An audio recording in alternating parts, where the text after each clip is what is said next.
ವಕ್ಫ್ ತಿದ್ದುಪಡಿ ಕಾಯ್ದೆ ಕುರಿತು ಸುಪ್ರೀಂ ಕೋರ್ಟ್ ಇಂದು ಮಹತ್ವದ ತೀರ್ಪನ್ನು ಪ್ರಕಟಿಸಿದೆ.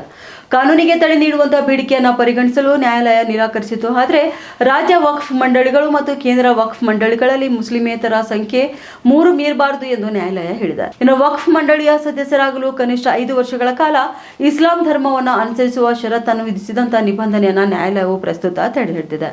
ಈ ನಿಟ್ಟಿನಲ್ಲಿ ಸರಿಯಾದ ನಿಯಮಗಳನ್ನು ರೂಪಿಸುವವರಿಗೆ ಈ ನಿಬಂಧನವನ್ನು ಜಾರಿಗೆ ತರಲಾಗುವುದಿಲ್ಲ ಎಂದು ನ್ಯಾಯಾಲಯ ಹೇಳಿದೆ. ಇದಲ್ಲದೆ ಸೆಕ್ಷನ್ 3 ಉಪವಿಭಾಗ 74ಕ್ಕೆ ಸಂಬಂಧಪಟ್ಟಂತೆ ಕಂದಾಯ ದಾಖಲೆಗಳ ಒದಗಿಸುವಿಕೆಯನ್ನು ಸಹ ತಡೆ ಹಿಡಿಯಲಾಗಿದೆ. ವಕ್ಫ್ ಕಾನೂನಿಗೆ ಸಂಬಂಧಪಟ್ಟಂತೆ ಕೆಲವು ವಿಭಾಗಗಳನ್ನು ಸುಪ್ರೀಂ ಕೋರ್ಟ್ ನಿಷೇಧ ಮಾಡಿದೆ.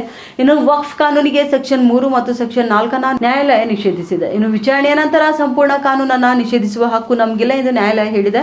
ಆದರೆ ವಕ್ಫ್ ಮಂಡಳಿಯ ಸಿಇಒ ಮುಸ್ಲಿಂ ಸಮುದಾಯದಿಂದ ಬಂದಿರಲೇಬೇಕು ಎಂದು ನ್ಯಾಯಾಲಯ ಹೇಳಿದೆ. ವಕ್ಫ್ ಮಂಡಳಿಯು 11 ಸದಸ್ಯರಲ್ಲಿ 3ಕ್ಕಿಂತ ಹೆಚ್ಚು ಮುಸ್ಲಿಮೇತರರು ಇರಬಾರದು ಎಂದು ನ್ಯಾಯಾಲಯ ಕೂಡ ಹೇಳಿದೆ. ಉತ್ತರ ಕರ್ನಾಟಕ ನ್ಯೂಸ್, ಇದು ಕನ್ನಡದ ಉಸಿರು.